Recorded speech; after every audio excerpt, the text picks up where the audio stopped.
noches, mis queridos juristas. Bienvenidos a este espacio donde todos podemos aprender acerca del derecho. Mi nombre es Francesca Rodríguez y quiero invitarlos a que se pongan cómodos para que nos acompañen en esta emisión. Les recuerdo seguirnos en nuestras redes sociales que les estará apareciendo en pantalla y suscribirse a nuestro canal de YouTube para que no se pierdan ni un solo capítulo de nuestro gran programa. En nuestra emisión pasada hablamos acerca de los contratos y la importancia que ellos tienen en nuestra vida cotidiana. Sin embargo, muchos de ustedes quedaron con algunas dudas y no las escribieron a través de nuestra cuenta en Twitter. Por lo tanto, este programa va a ir dedicado a resolver todas estas inquietudes que tenemos. El día de hoy nos acompañan tres grandes panelistas y abogadas quienes nos ayudarán a resolver estas dudas que tienen ustedes como público. Démosles un gran aplauso a las doctoras María Sáenz, Paula Casallas y Laura Tenjico. Doctoras, la dinámica del programa del día de hoy consistirá en que en las pantallas les aparecerá la pregunta seleccionada por nuestro público para que ustedes nos ilustren acerca del tema. Entonces, empecemos. Buenas tardes, el día de hoy vengo a hablarles sobre el contrato de hipoteca, el cual está regulado en el artículo 2342 del Código Civil, en el que dice que la hipoteca es un derecho de prenda constituido sobre un inmueble. Por otro lado, encontramos que la hipoteca es una garantía real que se constituye para garantizar el pago de una deuda o una obligación adquirida. Algunas características son que es un contrato nominado, ya que se encuentra reglamentado por la ley, que es un contrato oneroso porque supone la existencia de una deuda o de una obligación. Y por último, encontramos que es un contrato oneroso. Por lo general, es una regla cuando se produce la equivalencia de prestaciones. Y a continuación le daremos respuesta a la pregunta realizada por nuestros televidentes, que es ¿qué se necesita para la constitución de una hipoteca? Es algo muy sencillo, ya que lo debemos realizar ante la Superintendencia Nacional de Registros Públicos, la cual debemos llenar unos formularios para todo el proceso. Gracias, Francesca, por la invitación, gracias a todos los televidentes. Y bueno, en este caso, el contrato de prenda, según el artículo 2409 del Código Civil, en su primer inciso, lo define como el contrato de empeño o prenda que entrega una cosa mueble a un acreedor, pues con la seguridad de su crédito. El préstamo, el empeño o la pignoración son exactamente lo mismo.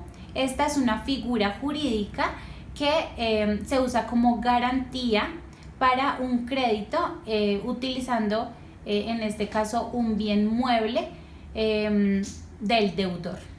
Un ejemplo muy común es una casa de empeño donde prestan dinero y donde generalmente las personas dejan empeñados electrodomésticos. Cabe resaltar, queridos televidentes, que el contrato de prenda solamente se puede constituir bajo bienes muebles.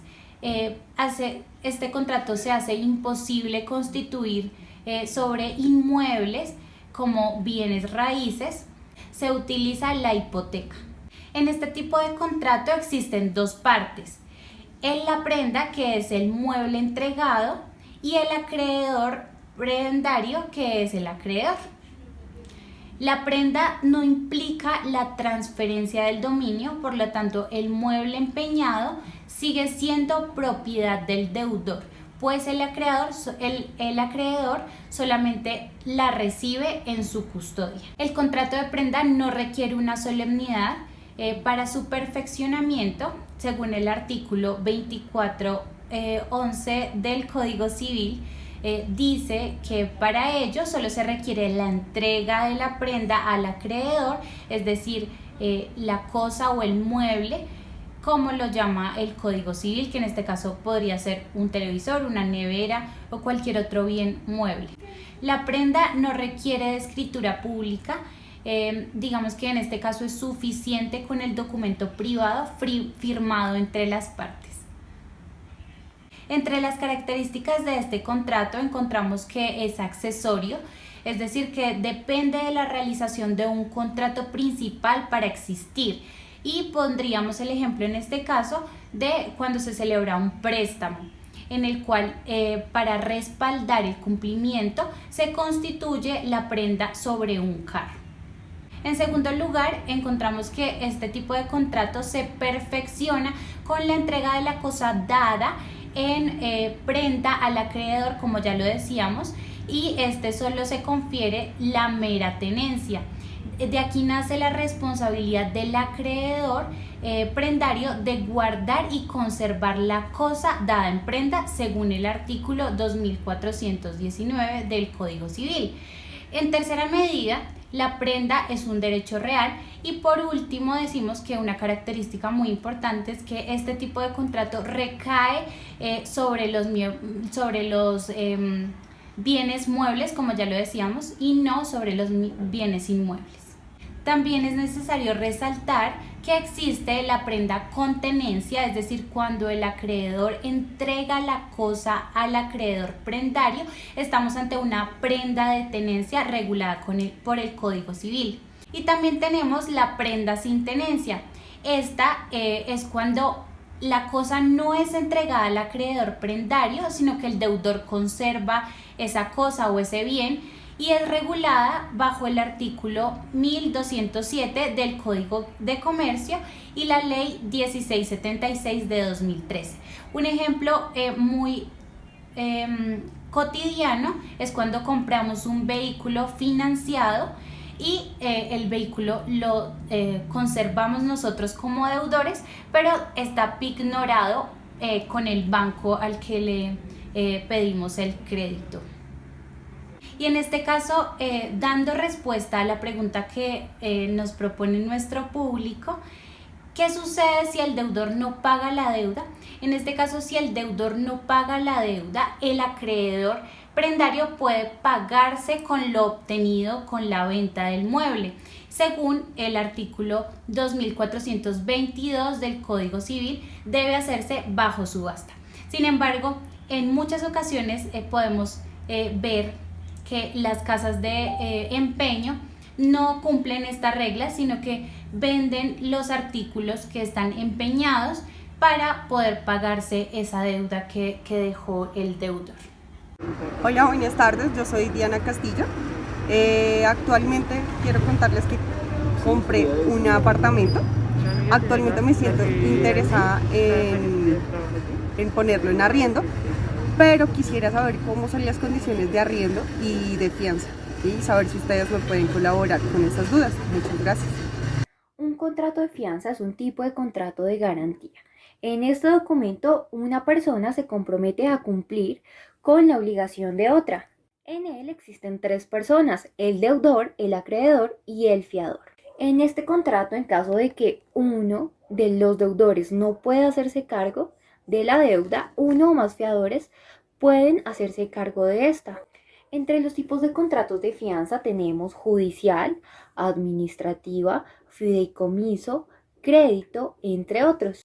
El deudor es quien contrae la deuda principal, el fiador es quien se obliga a pagar por el deudor y para respaldar debe tener varios bienes en su propiedad, y el acreedor es a la persona a la que se le debe. Los elementos que debe tener un contrato de fianza son confianza, voluntad, ausencia de vicios, obligaciones y licitud del contrato. Es muy importante que este contenga las causas de extinción del contrato de fianza y también su duración. Buenas tardes. El contrato estimatorio en el artículo 1377 del Código de Comercio. Este contrato, también conocido como contrato de consignación, es cuando una persona denominada consignatario contrae una obligación de vender mercancías con otra llamada consignante, con la previa fijación de un precio en que aquel debe entregar a este. Por otro lado, sabemos que este contrato es de tipo mercantil, el cual suele celebrar los fabricantes con los mayoristas o con los minoristas la entrega de los bienes para que estos en un periodo de tiempo determinado los vendan. Este contrato posee una gran incidencia práctica, pues construye una forma habitual de operar en muchos sectores, pero sigue suponiendo una alternativa de compra-venta sin integrarse con un contrato de distribución o sentido estricto. A continuación le voy a dar respuesta a la pregunta que ha sido formulada por nuestros televidentes, y es: ¿qué significa un contrato estimatorio atípico?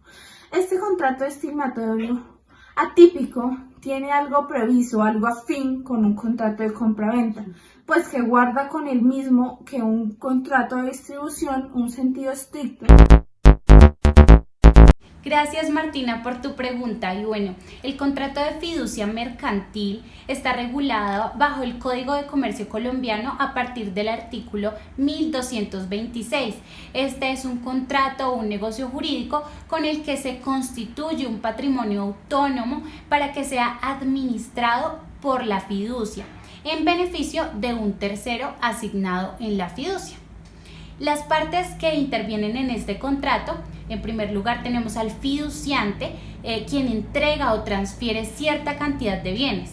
El fiduciario es la entidad que obviamente tiene que ser autorizada, y generalmente son las entidades bancarias o las fiducias. A este fiduciario se le hace entrega del bien para que lo administre o lo enajene según sea la finalidad del contrato. Y pues, como ya lo decía, estos fiduciarios generalmente son las entidades bancarias. Y por último tenemos al beneficiario. Este beneficiario es la persona que se beneficia, valga la redundancia, de la administración o la enajenación de los bienes que realiza el fiduciario, que en muchas ocasiones puede ser también el mismo fiduciante.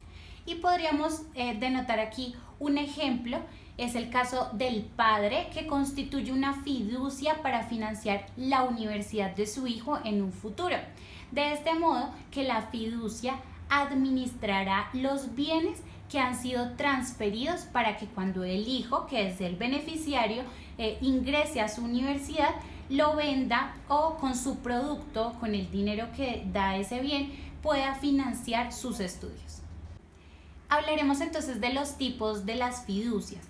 Entonces, para hablar de estos tipos tenemos que tener en cuenta que se diferencian según las actividades que se le encomienden a la sociedad fiduciaria, dependiendo del tipo de bienes que sean entregados y la finalidad que ellos persigan. En primer lugar, tenemos la fiducia de administración. En esta se le entrega los bienes a la sociedad financiera con o sin transferencia de la propiedad, para que los administre y desarrolle la gestión encomendada. En este tipo de fiducia encontramos la administración y los pagos.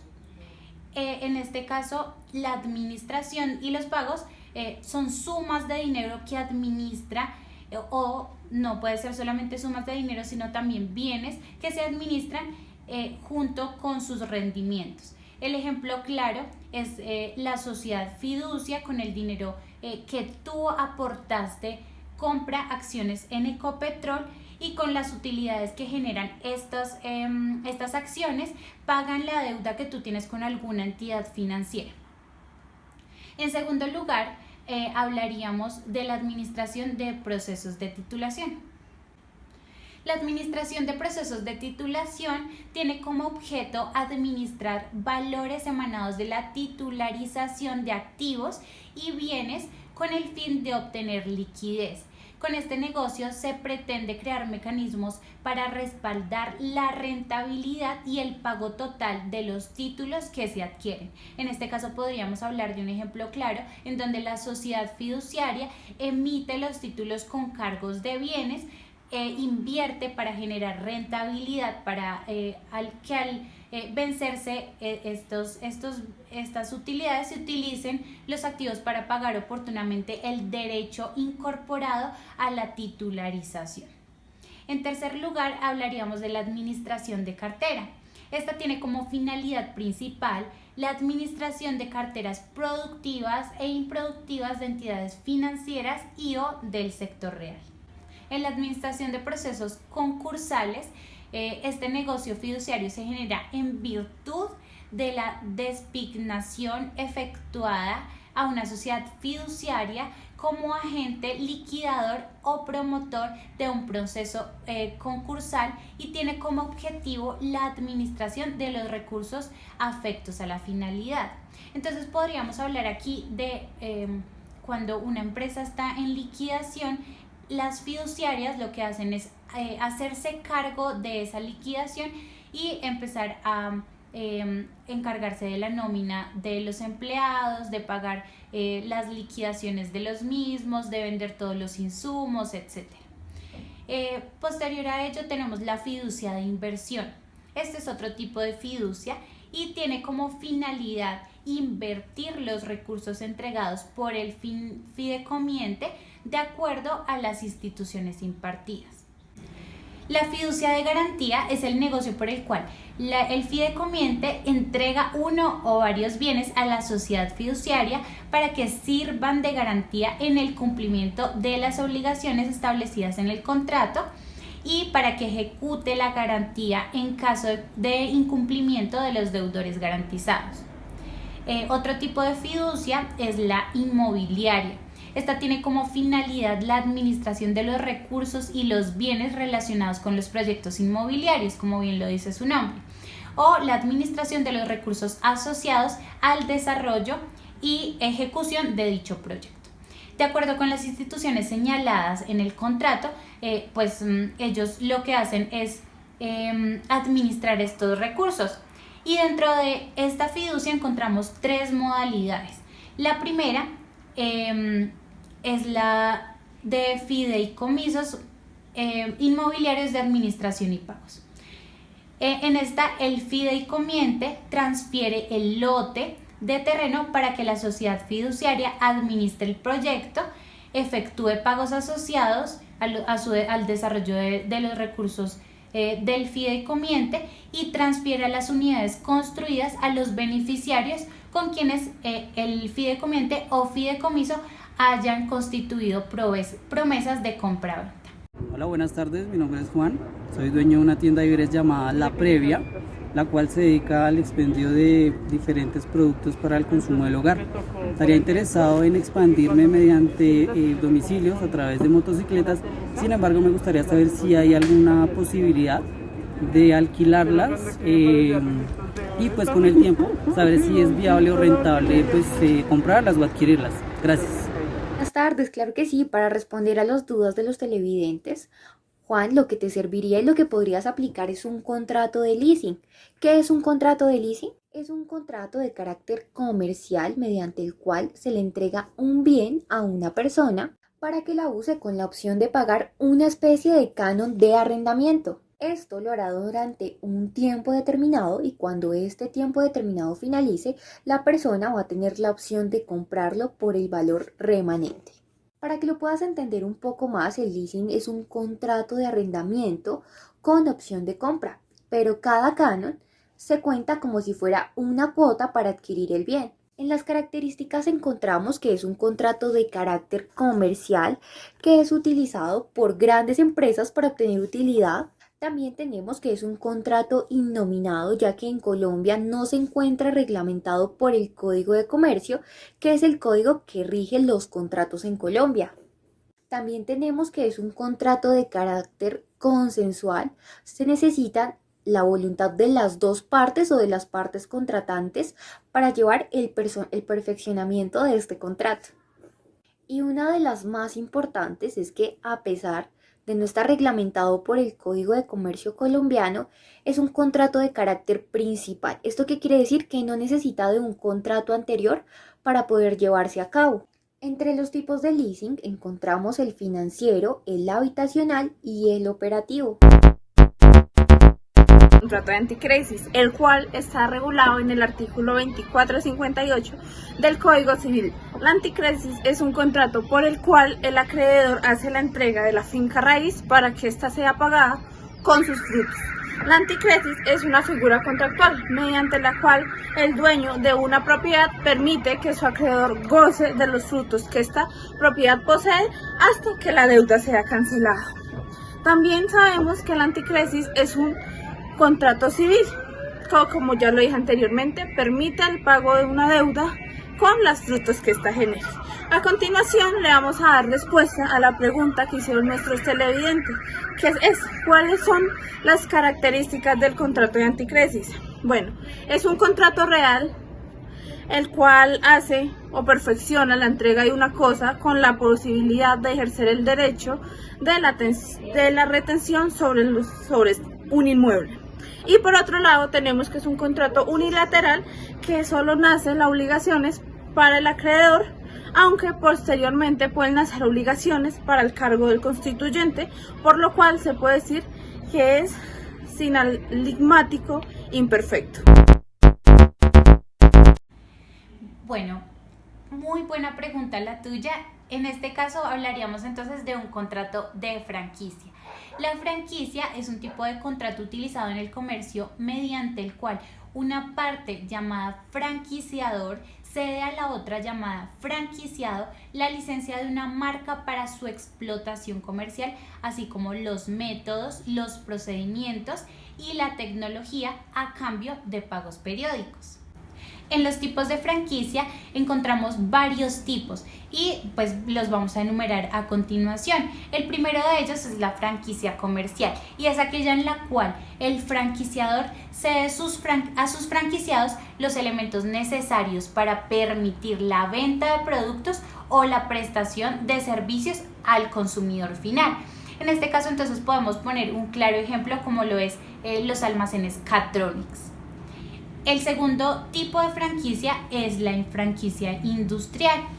Esta se da cuando el franquiciador cede al franquiciado el derecho de la fabricación, la tecnología, la comercialización de los productos, la marca, los procedimientos administrativos, la gestión y las técnicas de venta. En este caso podríamos poner el ejemplo de Coca-Cola. Otro tipo de franquicia es la franquicia de distribución o de producto. Esta es aquella cuyo objetivo es la distribución de un producto o de productos, tanto si son fabricados por el franquiciador o como si éste actuara como central de compras. Entonces podemos poner en este caso el ejemplo de los almacenes de ropa H&M. La franquicia de servicio es aquella cuyo objeto es la prestación de servicios al cliente final y el ejemplo de ello son los establecimientos de alquiler de automóviles. Otro tipo de franquicia es la franquicia corner y este tipo de franquicia es mediante la cual la actividad se desarrolla en un espacio específico y diferenciado dentro de la superficie mayor, por ejemplo dentro de los grandes almacenes. Entonces podríamos hablar aquí de cuando vamos a mercar a Éxito, Carulla, podremos ver que dentro de estos grandes almacenes encontramos a otros franquiciados muy pequeños que prestan sus servicios dentro de este almacén muy grande. Y por último, Shop in Shop. Esta es una franquicia corner en la que se recrea la decoración y el ambiente de cualquier otro establecimiento integrado en la cadena. Muchas gracias y hasta pronto. Buenas tardes, mi nombre es Andrés Caviedes, estudiante de cuarto semestre de Derecho. Mi profesor de contratos me pidió que investigara más sobre el joint venture. Yo quisiera que ustedes me colaboraran o me ayudaran para poder saber todo sobre este tema. El joint venture o empresa conjunta es el nombre que se le da a varias empresas que se alían de manera estratégica. Esto lo hacen con el fin de desarrollar un determinado proyecto o de explorar un negocio. El joint venture es una forma de colaboración empresarial que se desarrolla entre las partes que deciden colaborarse. En Colombia, dentro del Código de Comercio no hay reglamentación para el joint venture, y entra dentro de los llamados contratos de colaboración. A raíz de que no hay una regulación específica, estos se rigen por contratos o pactos de inversionistas o socios. Estos se deben firmar para constituir tal alianza o tal consorcio. La utilidad de los joint venture es que, como todos los contratos de colaboración, busca alianzas estratégicas para la utilidad de un negocio. Esto, Andrés, lo que busca es mejorar las probabilidades de éxito.